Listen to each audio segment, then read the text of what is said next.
Bismillahirrahmanirrahim. Assalamualaikum warahmatullahi wabarakatuh. Waalaikumsalam Alhamdulillahirabbil warahmatullahi alamin. wabarakatuh. Allahumma shalli wa sallim wa barik ala sayyidina Muhammad wa ala alihi wa sahbihi ajmain. Rabbi shrah li sadri wa yassir li amri wa hlul 'uqdatam min lisani yafqahu qawli. Bapak dan Ibu-ibu sekalian yang saya hormati, para peserta kajian online spesial Ramadan mahir berbahasa Arab menggunakan Arabic Mapping yang saya hormati. Alhamdulillahirabbil alamin. Segala puji bagi Allah yang telah memberikan nikmat iman, nikmat sehat, nikmat sempat dan lain sebagainya. Dan yang paling spesial kita masih diperkenankan untuk bertemu dengan bulan Ramadan.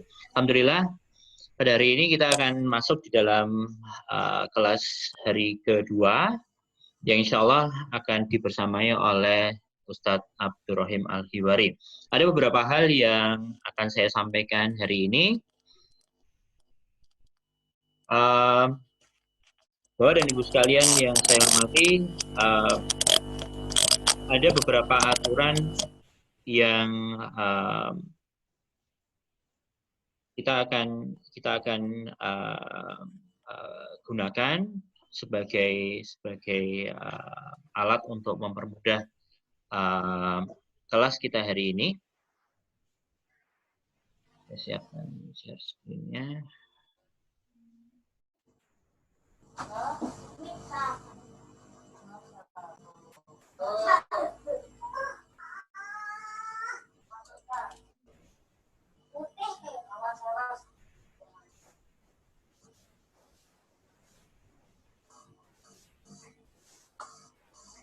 Yang pertama adalah cara bergabung. Tadi Bapak dan Ibu sudah berhasil masuk dengan kode yang sudah saya berikan. Kemudian pastikan Bapak dan Ibu menggunakan nama asli, sehingga mudah bagi kami untuk membantu Bapak dan Ibu sekalian dengan password yang sudah kami berikan. Kemudian pastikan menu pada bagian yang pertama ini, don't connect to audio, ini posisinya off agar audio Anda bisa langsung bergabung dengan Zoom, langsung bisa digunakan, dan pastikan videonya off. Ya, menu ini ketika di-on-kan maka video akan off. Nah, jika setting di awal ini terlupa, Bapak dan Ibu bisa memastikan setting menggunakan menu di bagian kiri bawah, ada tombol join audio, nanti akan muncul tombol baru call via device audio, silahkan itu diklik, dan jika berhasil akan diperoleh sebuah notice di sana, sebuah pesan, you are using the device audio dengan logo.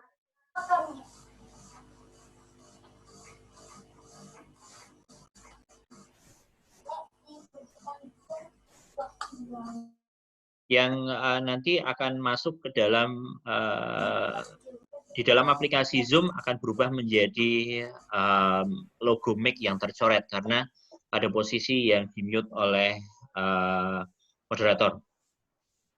Kemudian saya masuk ke yang ketiga.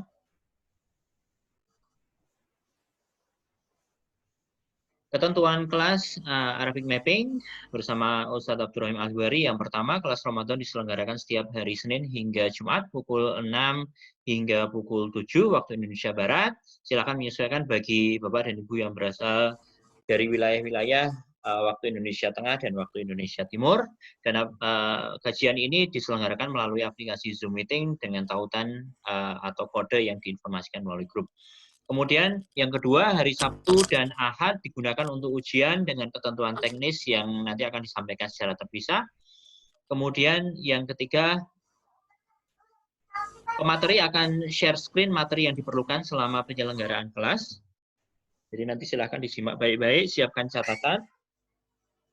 Kemudian yang berikutnya, pertanyaan kepada pemateri diajukan melalui chat agar pengelolaan kelas dapat lebih mudah. Dan materi pendukung dalam bentuk audio akan diinformasikan melalui grup WhatsApp. Bagi Bapak dan Ibu yang mengalami kesulitan di dalam bergabung di dalam grup WhatsApp, silakan menghubungi moderator. Peserta memastikan audio join sehingga dapat mendengar.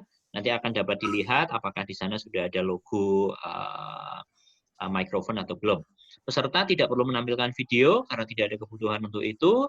Moderator mematikan mikrofon semua peserta. Jika ada kesulitan akses dan suara, silakan hubungi moderator. Dan yang terakhir, kirimkan saran dan masukan Bapak dan Ibu ke s.id/Arabic mapping. Ustadz Abdul Rahim, kita punya waktu sampai jam 7, mungkin nanti jam 7 kurang 5 atau jam 7 kurang 10 kita bisa mulai dengan tanya jawab.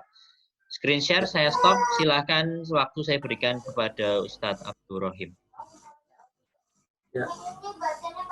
Terima kasih kepada Ustadz Jarwo. Assalamualaikum warahmatullahi wabarakatuh. Bismillahirrahmanirrahim. La haula wala quwata illa billah. Amma ba'du. Sebelumnya mohon maaf kepada para peserta sekalian, ternyata kamera saya barusan ketahuan ada masalah sehingga tidak bisa menampilkan video saya yang sedang menjelaskan. Tapi nggak apa-apa, kita masih bisa men-share materi di aplikasi Zoom ini. Teman-teman sekalian, saudara-saudara sekalian, Bapak Ibu yang dirahmati Allah Subhanahu wa taala. Ini adalah pertemuan lanjutan dari pertemuan kemarin, di mana kemarin kita lebih banyak memfokuskan pada pembahasan sorof atau disiplin ilmu yang mengurai tentang seluk-beluk kata semata-mata sebagai kata, bukan bagaimana cara merangkai kata menjadi sebuah kalimat atau jumlah. Yang itu adalah urusan nahwu. Nah, hari ini kita akan memfokuskan pada pendekatan ilmu nahwunya dulu. Ya. Ilmu nahwunya sesuai dengan monitoring atau draft monitoring yang saya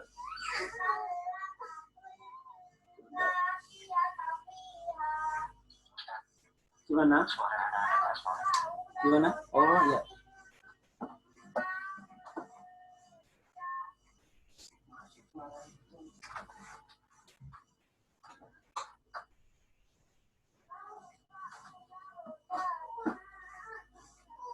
Ya, kita lanjutkan.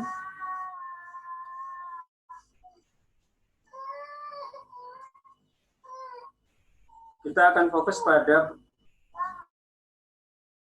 ilmu nahwunya, yakni mudahnya ilmu nahwu itu berbicara tentang rangkaian kata membentuk sebuah kalimat ya, yang memberikan makna tertentu yang kalau dalam nahwu disebut sebagai kalam atau jumlah.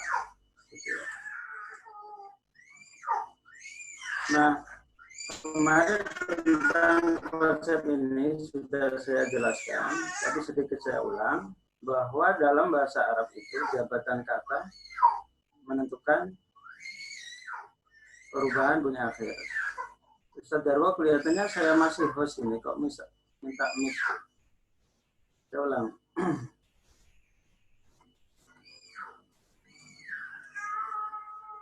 Baik, Bapak Ibu yang dirahmati Allah, kata kunci yang harus selalu kita pahami bahwa dalam bahasa Arab itu jabatan kata menentukan model bunyi akhirnya atau model i'rabnya.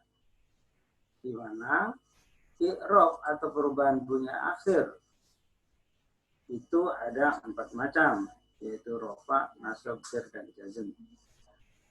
Di antara 4 model perubahan bunyi akhir kata itu akan terdistribusikan atau akan dimiliki oleh 2 kelompok kata saja, yaitu isim dan fi'il. Kalau huruf tidak memiliki keadaan i'rab, dia sifatnya mabni. Nah, untuk isim ada potensi kemungkinan dia dibaca rofa, nasab, jar. Sedangkan fi'il ada potensi dia dibaca rofa, nasab, dan jazm. Jadi khasnya jar itu hanya dimiliki oleh isim, khasnya jazm hanya dimiliki oleh fi'il. Nah, kaitan dengan ini, nanti kita akan membutuhkan pengetahuan tentang jabatan-jabatan kata yang harus dibaca rofa. Nah, ini ada 7. Kemudian jabatan apa saja yang harus dibaca nasab, ada 15. Dan yang ketiga, jabatan apa saja yang dibaca jar atau khofat, ada 3. Nah, jemaah sekalian, sebelum masuk ke detil-detil jabatan-jabatan kata tersebut, bahan dasar yang harus kita kuasai dengan baik terlebih dulu adalah jenis dari kelompok kata, baik jenis isim maupun jenis fi'il yang ada hubungannya dengan tanda bunyi akhirnya. Nah, oleh karenanya, pada kesempatan kali ini, kita akan mengenalkan apa yang disebut dengan jenis kata dari kelompok isim. Sekali lagi saya ulang, jenis kata dari kelompok isim, di mana pemilihan jenis kata itu berdasarkan potensi perubahan bunyi akhirnya. Nah, dari situ ternyata faktanya nanti ada 5 jenis. Ya, ada 5 jenis dari kelompok isim. Yang pertama disebut isim mufrad, kata benda tunggal. Yang kedua isim tasniah, yaitu kata benda atau sifat yang memiliki makna 2. Kemudian yang ketiga jamak. Nah, jamak ini nanti ada 3, ada jamak mudzakkar salim, jamak muannats salim, dan jamak taksir. Nah, kemudian yang keempat isim ghairu munsharif dan asmaul khamsah. Pada pertemuan kali ini kita akan fokus pada sampai pada jamak taksir ya. Semoga bisa terurai dengan memadai. Ya. Baik, membaca skema ini begini. Jadi ini isim mufrad. Saya katakan sebagai jenis kata dari kelompok kata isim. Ini jenis kata dari kelompok isim. Satu. Yang kedua ini namanya i'rab. Namanya jenis i'rab. I'rab rofa. Kemudian ini tanda rofanya gitu ya. Ini jenis i'rab rofa. Kemudian ini tanda i'rab rofa. Gitu. Nah, kemudian ini berarti jenis i'rab nasab, tandanya fathah, jenis i'rab jar, tandanya kasroh, jazm tidak ada karena ini isim yang sedang kita bahas. Nah, coba kita melihat untuk isim mufrad ya. I'rab isim mufrad itu kata benda atau kata sifat yang bermakna tunggal. Sebagai contoh adalah musyrifun, ya. Musyrifun seorang pembimbing. Ini maknanya tunggal, seorang pembimbing. Ya. Rofanya dengan doma, ini tandanya doma. Contohnya musyrifun. Nasabnya tanda fathah, contohnya musyrifun. Jarnya tanda kasroh, contohnya musyrifun. Begitu. Nah, ini contoh dalam kalimat agak rumit, maksudnya agak padat gitu ya. Saya coba sajikan lebih jarang dulu ini tanpa meletakkan dia sebagai sebuah kalimat. Nanti ya. Ini dia nggak nampak, saya tambahkan dulu.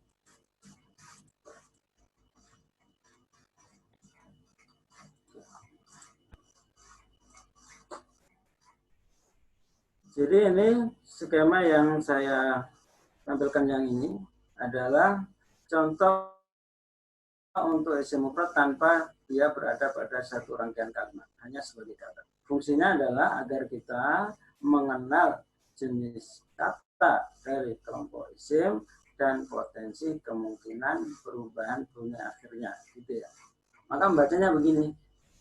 I'rab isim mufrad, rofanya tanda dhamma, contohnya musyrifun, nasabnya tanda fathah, contohnya musyrifan, Cernya tanda kasro, contohnya musrifin. Nah, itu. Kemudian faktanya nanti, isim mufrad ada 3 kemungkinan dengan model i'rab yang sedikit berbeda. Yaitu pada kasus isim mangkus dan isim maksur. Apa itu isim mangkus? Isim mangkus itu adalah isim yang dia sebelumnya berharokat kasroh dan diakhiri oleh ya. Istilahnya ini adalah alif, ya alif atau ya lazimah. Jadi aslinya ada ya-nya begitu ya. Maka rofaknya menggunakan doma yang dikira-kirakan. Jadi rofaknya bacanya kodin, tapi sebenarnya dia adalah doma yang dikira-kirakan. Jadi bacanya jadi kodin, tapi fakta sebenarnya yang terasumsikan di situ adalah kodiyun. Nah, makanya ini disebut tanda rofaknya itu doma muqaddaroh atau doma yang dikira-kirakan. Demikian juga ketika nasab, ketika nasab untuk isim mangkus itu sekali lagi kata yang berakhiran dengan kata yang berakhiran dengan alif layyinah atau ya lazimah, ada titiknya ya. Tetapi sebelumnya berharokat kasroh, maka itu dia mangkus. Kalau mangkus nanti domanya dikira-kirakan. Sehingga ini bacanya kalau doma kodin. Ya. Kalau nampak. Sehingga membacanya begini. Dalilnya untuk kita buat agar teringat terus gitu ya. I'rab isim mangkus. Mangkus masih dari kelompok mufrad sebenarnya. Jadi mangkus dan maksud itu ada 2 kemungkinan. Kalau nggak mufrad, jamak taksir. Saya ulang, i'rab isim mangkus. Rofanya tanda doma muqaddaroh gitu ya. Doma muqaddaroh, doma yang dikira-kirakan. I'rab isim mangkus. Rofanya doma muqaddaroh. Contohnya qadin. Nasabnya tanda fathah. Contohnya qadiyan. Cernya tanda kasroh muqaddaroh. Contohnya qadin. Muqaddaroh itu maksudnya kasroh yang dikira-kirakan. Gitu ya. Nah, kemudian yang kedua, yang ketiga ya dari model isim mufrad disebut maksur ya, isim maksur. Isim maksur itu adalah sama kata yang berakhiran dengan alif layyinah atau ya lazimah sama istilah itu, tetapi harokat huruf sebelumnya bukan kasroh, fathah. Maka dia kategorinya maksur itu.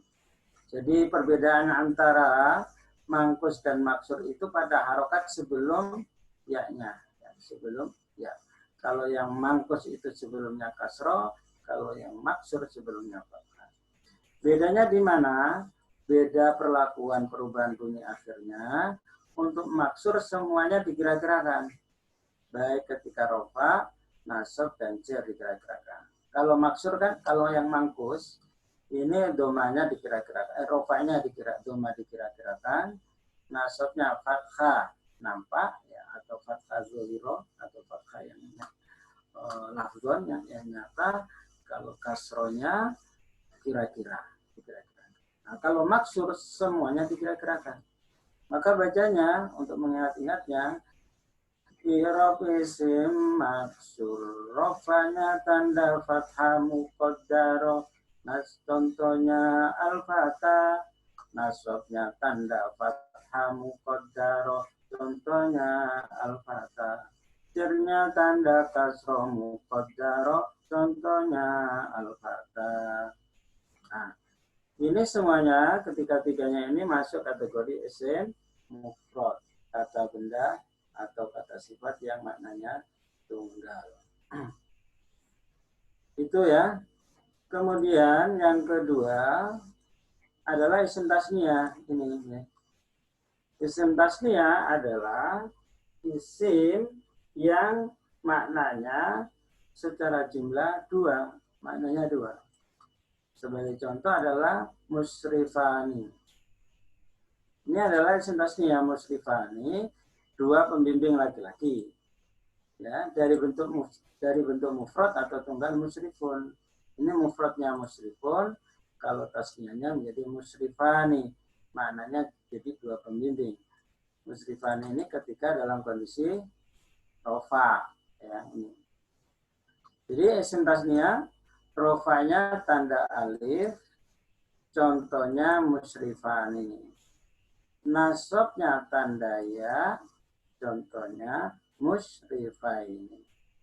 Jirnya tanda ya, contohnya musrifaini. Kalau saya ulang dengan irama untuk mudah diingat-ingat, dilafalkan.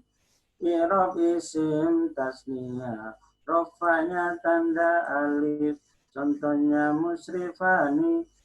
Nasabnya tanda ya, contohnya musrifaini. Jarnya tanda ya, contohnya musrifaini. Musrifaini.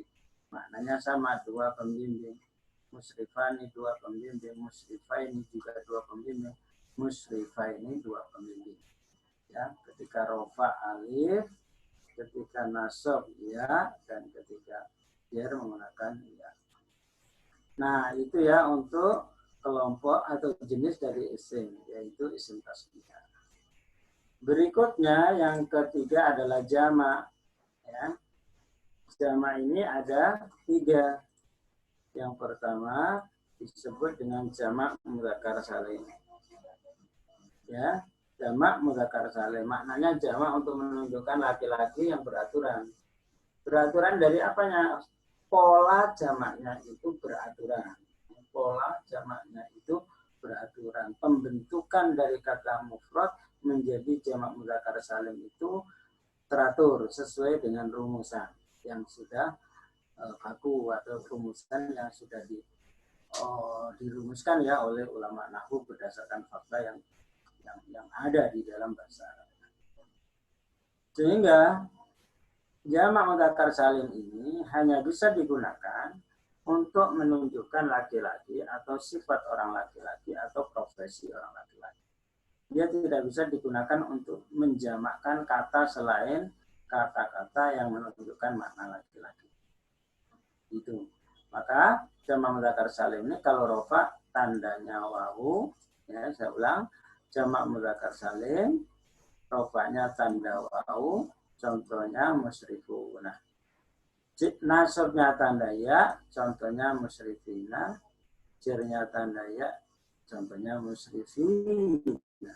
Maka kalau kita jelas, i'rab jamak mudzakkar salim, rofanya tanda wawu, contohnya musrifuna. Nasabnya tanda ya, contohnya musrifina. Jirnya tanda ya, contohnya musrifina. Nah, pengenalan jenis dari kelompok isim beserta satu contoh ini harapannya bisa dijadikan patokan untuk mengidentifikasi kata-kata yang lain yang masuk dalam kategori yang kita pelajari hari ini.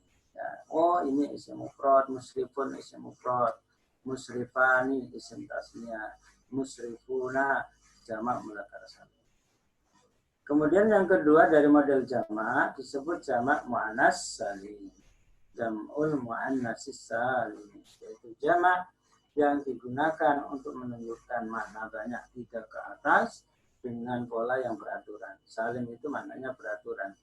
Ya, maksudnya beraturan, pembentukan dari kata benda tunggal menjadi jamak menggunakan ya kepastian di dalam rumus.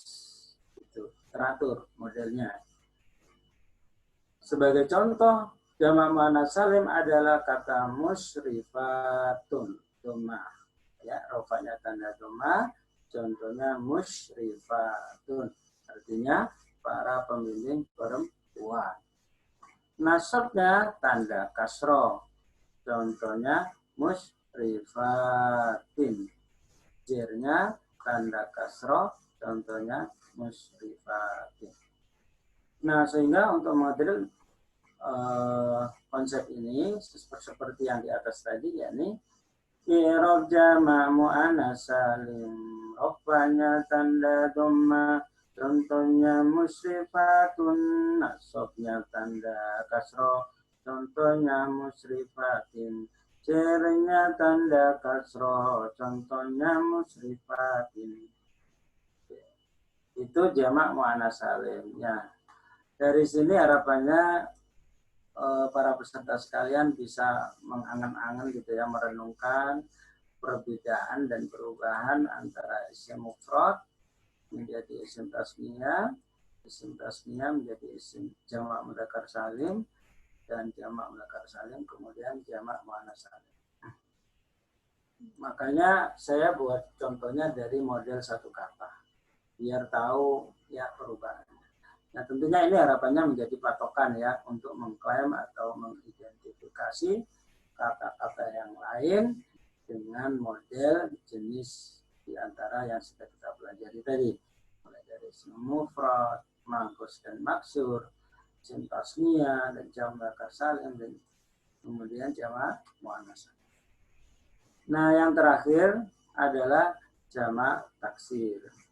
Jamak taksir merupakan variasi jamak yang bukan selain jamak mudzakkar salim dan bukan jamak muannats salim. Dia modelnya tidak teratur. Maka boleh kita istilahkanlah dengan mudahnya bahwa jamak taksir itu jamak yang tidak beraturan. Terus bagaimana bisa mendeteksinya? Selama kita tahu jamak mudzakkar salim dan jamak muannats salim, kok ada jamak selain keduanya itu, berarti dia jamak taksir. Itu. Contoh jamak taksir di sini adalah kata juyushun. Ya. Juyushun ini model jamak taksir dari bentuk mufrad jaisun. Nah, mufradnya jaisun ya sebuah tentara atau ya seorang tentara, sedangkan juyushun para tentara, beberapa tentara. Nah, kata juyusun ini tidak mengikuti polanya jamak mudzakkar salim, juga tidak mengikuti polanya jamak muannats salim. Dia memiliki istilah tersendiri yang disebut dengan jamak taksir. Modelnya bagaimana? Jamak taksir itu variasinya sangat banyak. Ya. Macam-macam, ada yang hurufnya ditambahi, ada yang malah hurufnya dikurangi. Sebagai contoh misalnya, Rasulun, seorang utusan.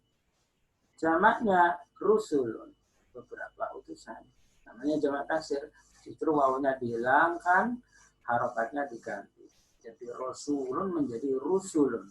Contoh lagi kitabun. Kitabun sebuah kitab, tapi kalau dibaca, kalau bentuknya adalah kutubun, beberapa kitab, itu berarti jamak taksir karena dia kelompok jamak tapi bukan kelompok jamak mudzakkar salim dan jamak muannats salim. Singkatnya, jamak taksir itu adalah jamak yang tidak beraturan, jamak yang menyelisih jamak mudzakkar salim dan jamak muannats salim. Maka drillnya untuk kita mengenal, memahami dan menghafalnya adalah begini. I'rab jamak taksir, rofanya tanda dhamma, contohnya juyushun, nasabnya tanda cernya tanda kasro, contohnya juyusin. Nah, ini ya, kita mengenal jenis-jenis kata dari kelompok isim beserta kemungkinan potensi perubahannya. Maka dengan memahami, nah aplikasinya misalnya begini.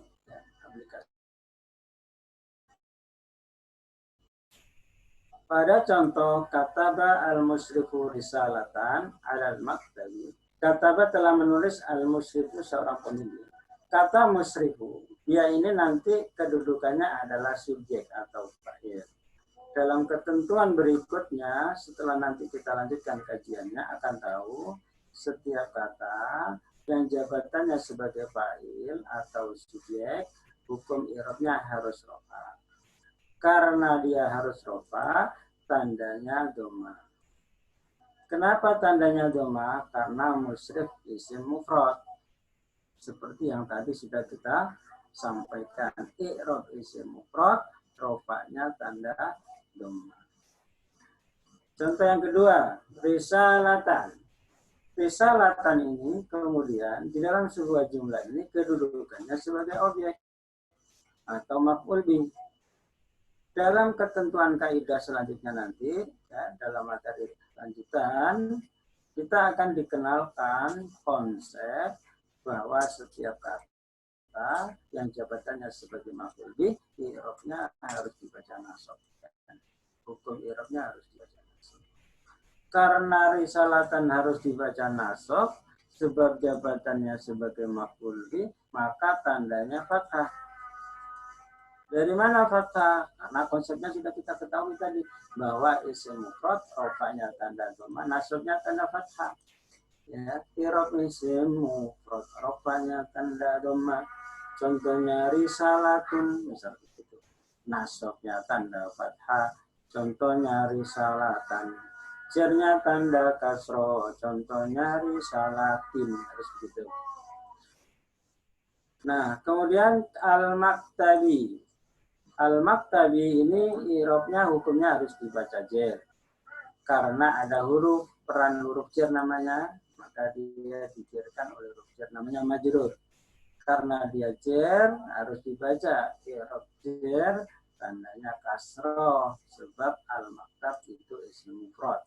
Ya, berlaku ketentuan potensi perubahan bunyi akhir pada isim mufrad yang tadi sudah kita kenalkan, yaitu i'rab isim mufrad rofa'nya tanda dhamma, contohnya misalnya al-maktabu, nasabnya tanda fathah, contohnya al-maktaba, jernya tanda kasroh, contohnya al-maktabu. Baik, Bapak Ibu sekalian yang dirahmati Allah Subhanahu wa taala, alhamdulillah demikianlah tadi materi pada pagi hari ini terkait dengan apa? Jenis kata dari kelompok isim beserta potensi perubahan bunyi akhirnya. Saya kira itu ya untuk materi yang bisa saya sajikan.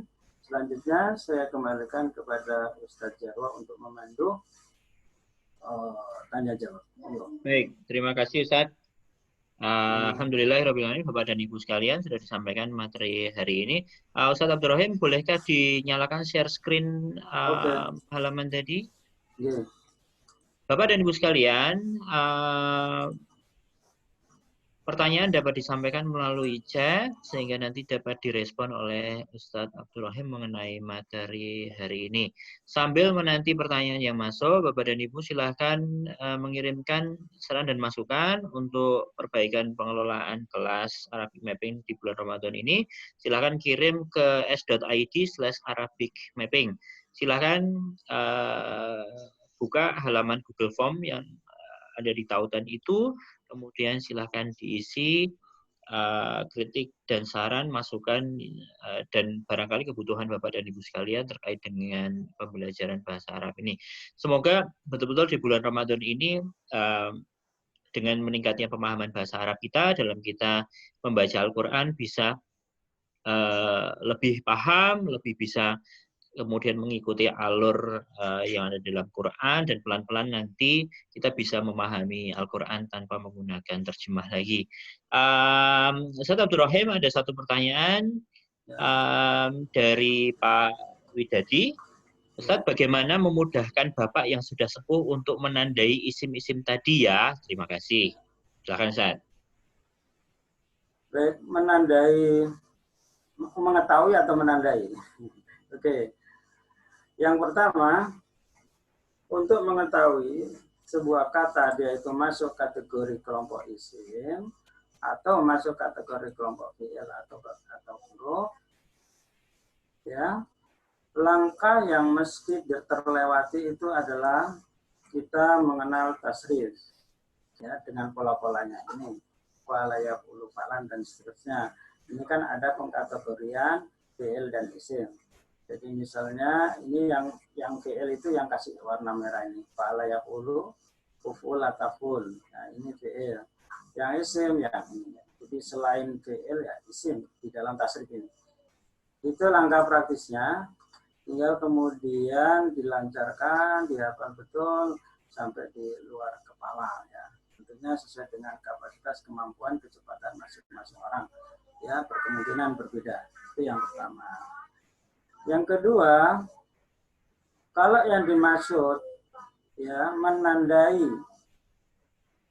jenis dari kelompok isim, tadi sudah kita sampaikan terkait model-model isim ya. Kita kenal ada isim mufrad, berarti dari sisi maknanya tunggal, ya, kemudian dari sisi perkembangannya atau cabangnya itu mesti ada kesamaan ya. Misalnya isim tasniyahnya musyrif, ya saya ulang. Misalnya musyrifun, ini kan isim mufrad. Kemudian kok ada musyrifani, oh berarti isim tasniyah. Kemudian kalau musyrifuna berarti jamak mudzakkar salim, musyrifatun jamak muannats salim. Nah, prinsipnya kita harus paham karakter dari sekian jenis isim itu, mulai dari isim mufrad, isim tasniyah, jamak mudzakkar salim, jamak muannats salim, dan jamak taksir, serta materi yang lain ya tidak kita bahas hari ini. Kita fokus pada isim mufrad, isim tasniyah, jamak mudzakkar salim, dan jamak taksir. Itu. Kemudian kalau yang dimaksud mempermudah mendeteksi sebuah kata, dia itu masuk kategori isim atau fi'il, memang ada penjelasan ciri-ciri isim. Ya. Ciri-ciri isim itu diantaranya adalah kalau isim itu dibaca tanwin, pasti isim. Ya.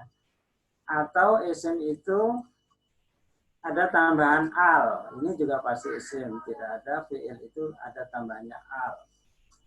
Yang ketiga, kalau berharokat jer, kalau iromnya jer. Iromnya jer itu pasti isim karena tidak ada fi'il itu keadaannya jer. Fi'il itu nggak ada yang jer. Jadi jer itu menjadi kekhasan dari isim. Gitu. Jadi memang kemudian untuk lebih detailnya dibutuhkan informasi-informasi yang melengkapinya ya. Untuk dengan rinci kita bisa mendeteksi sekian model kata yang kita dapati. Kalau di Al-Quran relatif lebih mudah karena berharokat lengkap gitu ya, berharokat lengkap. Kalau ada kasroh ya itu pasti isim, ada tambahan al pasti isim begitu. Nah, tetapi secara informasi atau secara pengetahuan, langkah yang pertama, model-model wazan fi'il dan isim ini mesti kita kuasai. Nah, kemudian memang ada isim-isim selain di dalam tasrif, namanya isim jami'. Tentunya kalau sudah seperti itu, hal yang sangat membantu kita mengetahui bahwa itu isim itu dari sisi arti, gitu ya. Misalnya ada kata jidar, tembok ya, namanya tembok pasti dia kata benda, oh itu isim.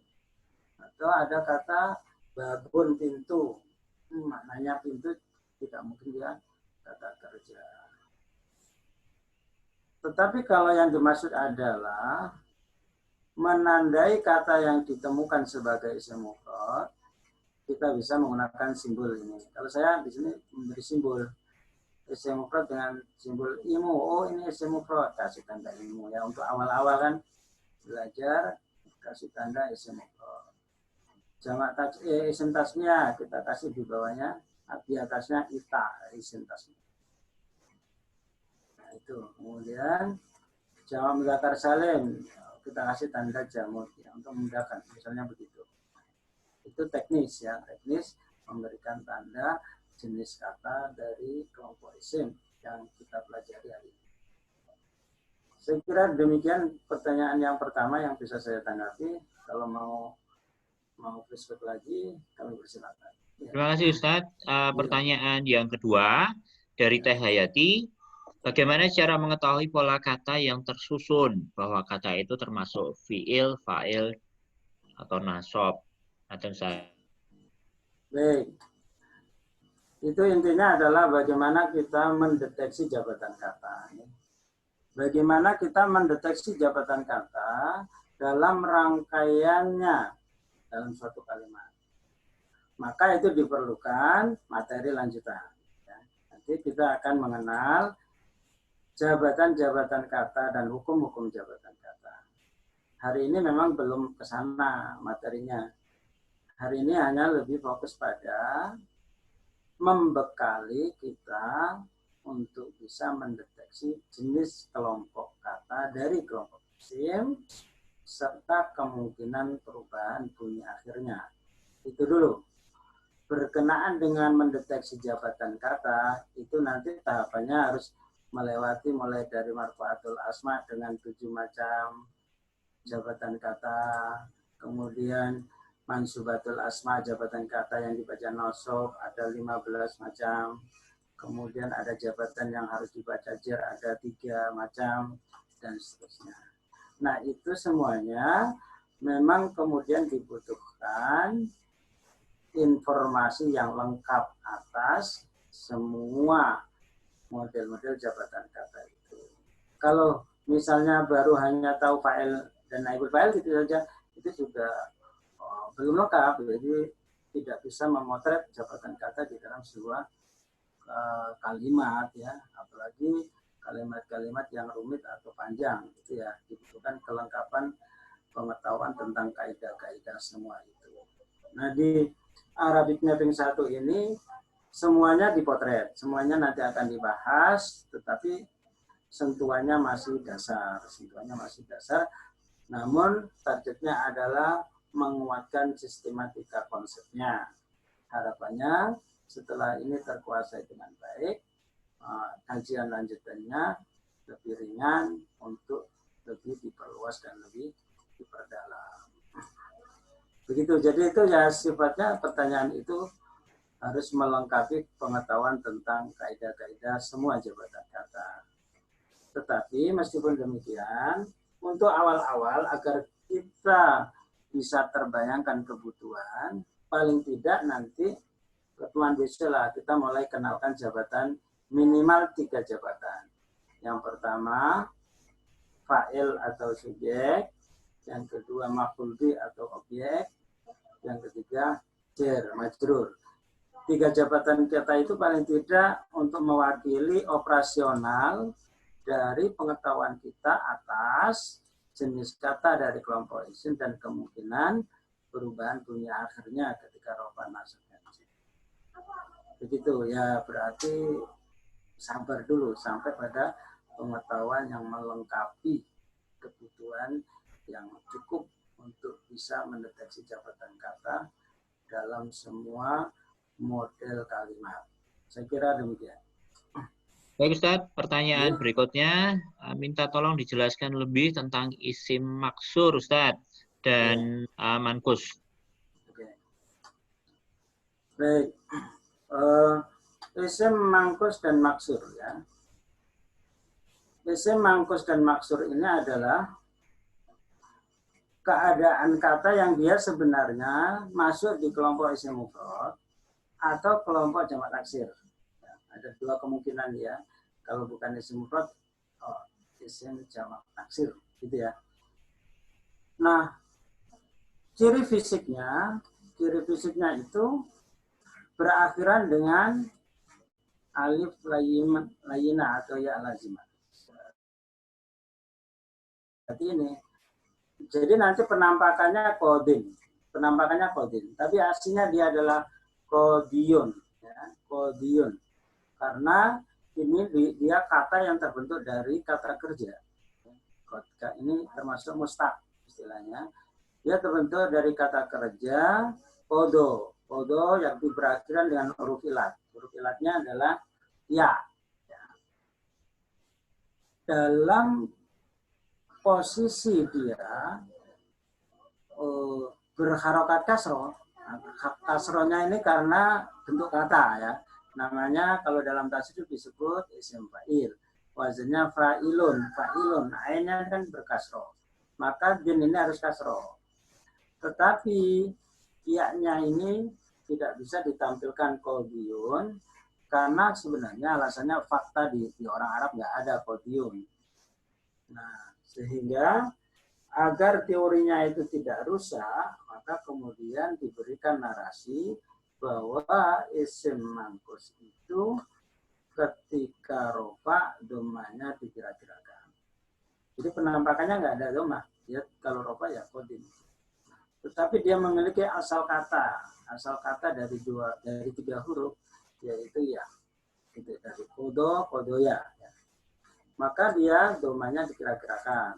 Maka istilah di dalam nahwu disebut i'rab muqaddar, i'rab yang dikira-kirakan. Makanya tadi drillnya kan saya sebutkan i'rab isim mangkus, rofanya tanda doma muqaddar, contohnya qadim. Nah gitu ya. Jadi pasti dia ada ya-nya, atau wawu, bisa wawu, bisa ya. Tapi secara penampakan ya dia pasti berakhiran dengan adanya alif layyinah ya, yang familiarnya disebut dengan alif layyinah atau ya lazimah. Cirinya untuk membedakan antara mangkus dan maksur itu harokatnya. Jadi harokat sebelum ya layyinah, alif layyinah itu kasroh. Kalau mangkus, kalau maksur sebelumnya bukan kasroh, berarti fathah. Contohnya ini al-fatah. Fatah ini yang gimana?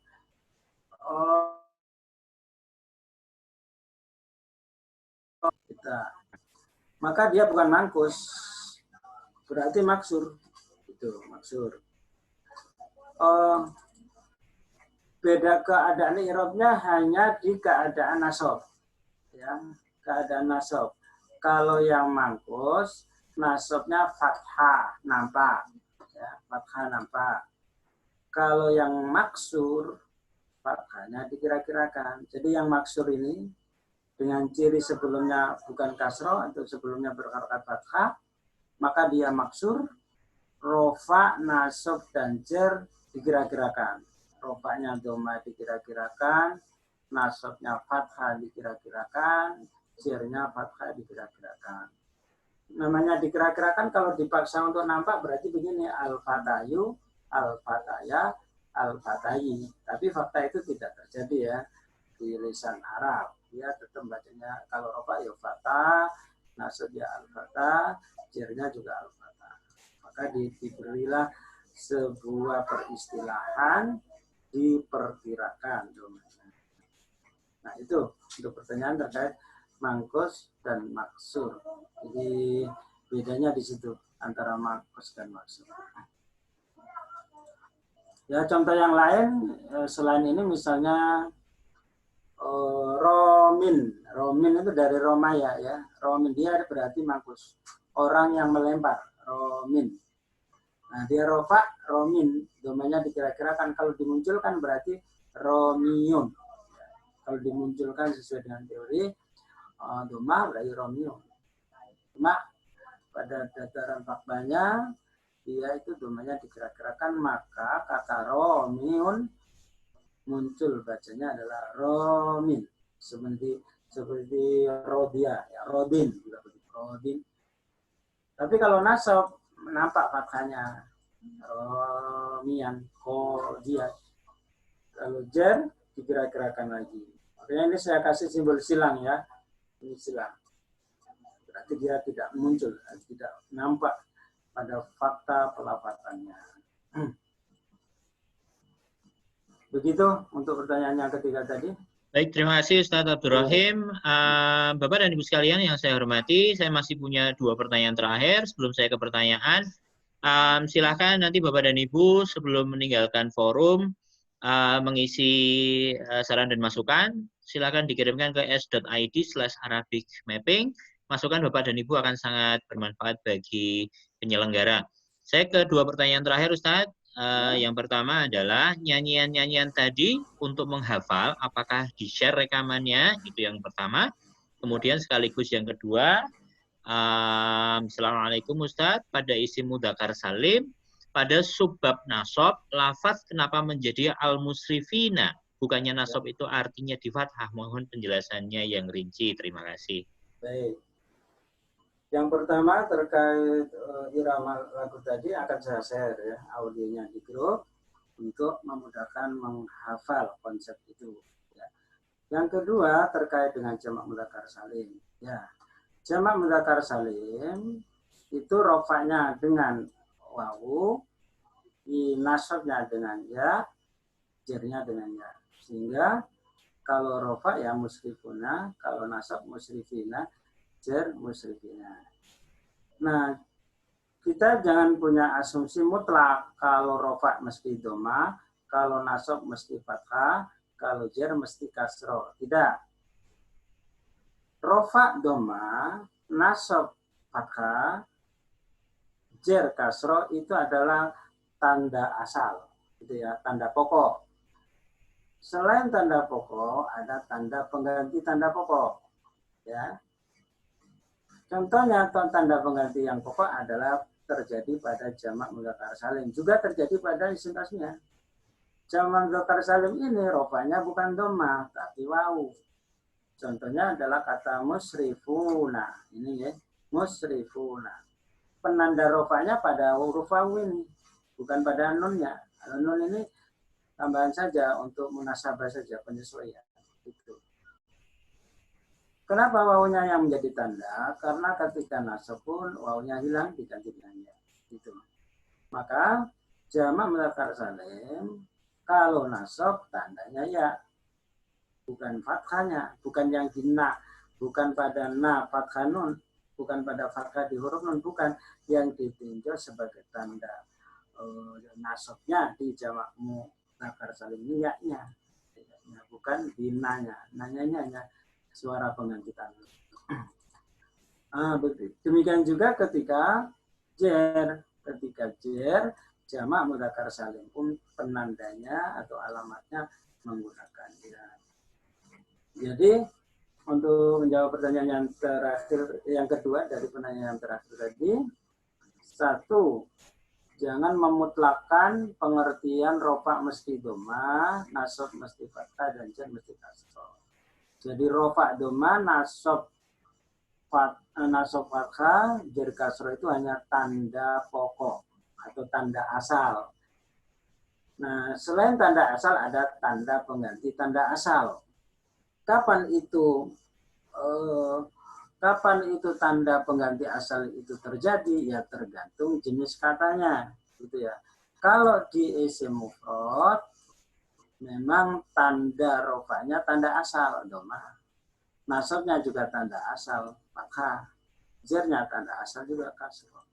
Tetapi pada isim tasniyah tanda i'rabnya bukan menggunakan tanda asal, bukan tanda pokoknya, tetapi tanda pengganti dari tanda pokok.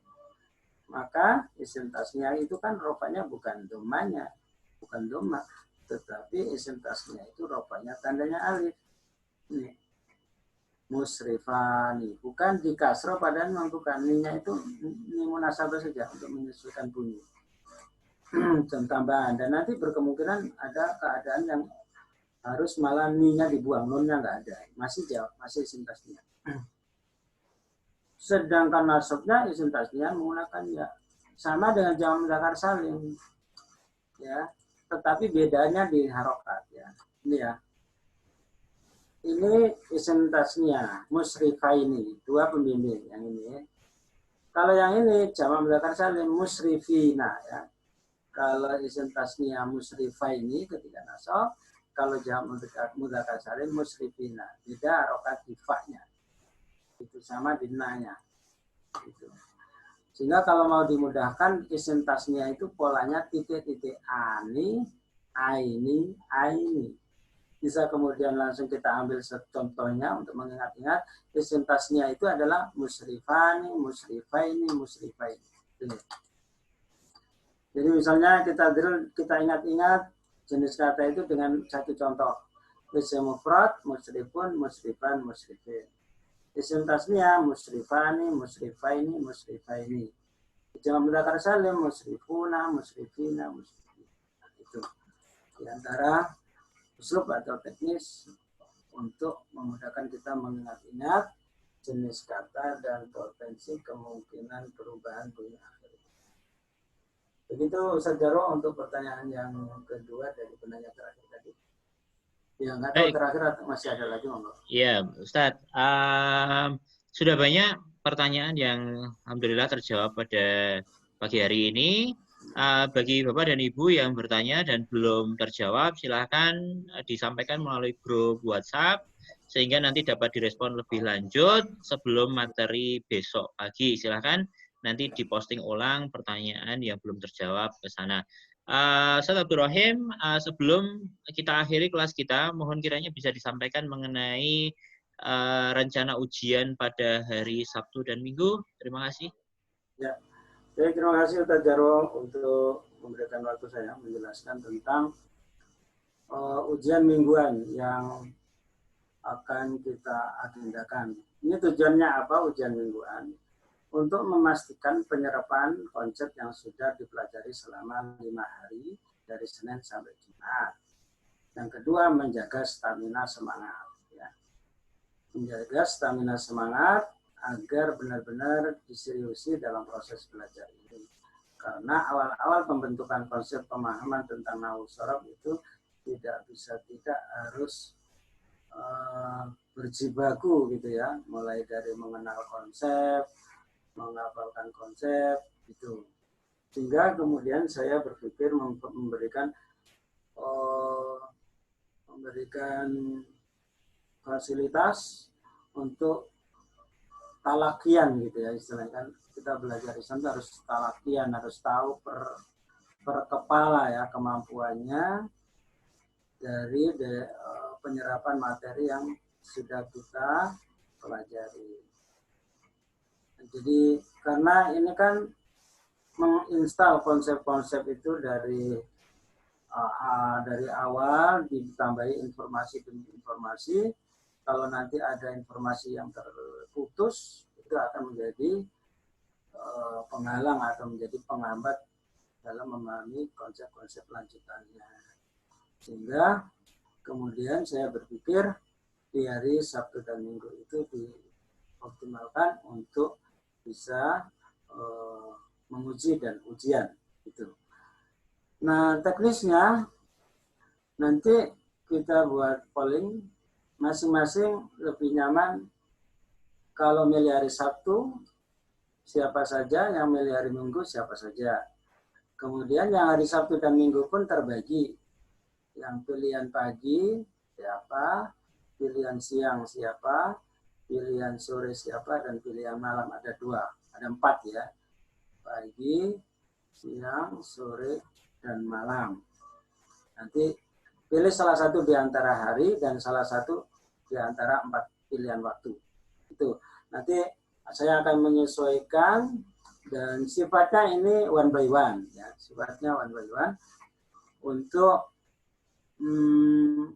melihat ya, tangkap atau penangkapan materi-materi yang sudah kita pelajari agar berbekas gitu ya. Dan sampai kita sudah menyediakan waktu, menyediakan segala teknis-teknis yang dibutuhkan, tetapi tidak membekas dalam proses belajarnya, itu eman-eman sayang gitu ya. Harapannya para peserta setelah mengikuti forum ini sudah siap menjadi tentor dari metode Khoritot ini untuk memberikan manfaat yang lebih luas kepada pihak yang lain. Saya kira demikian Ustaz Jarwo. Terima kasih Ustaz.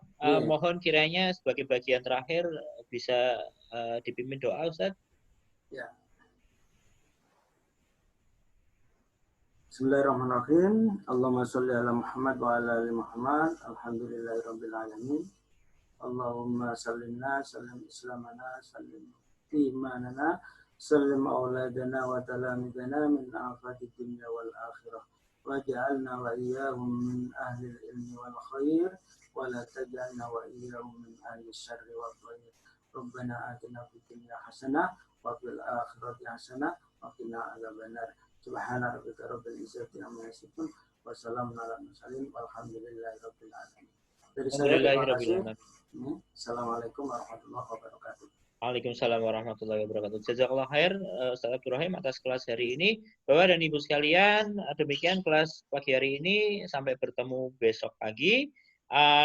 Seperti biasa, kelas akan di-lock pada jam 6.15. Jadi mohon kiranya Bapak dan Ibu bisa bergabung pukul 6 pagi. Insya Allah jam 6 kurang 5 atau 6 kurang 10 biasanya Zoom sudah siap. Dan biasanya kode dan password itu diunggah di grup WhatsApp. Demikian, mohon maaf jika ada salah dalam saya mengantarkan acara ini. Assalamualaikum warahmatullahi wabarakatuh.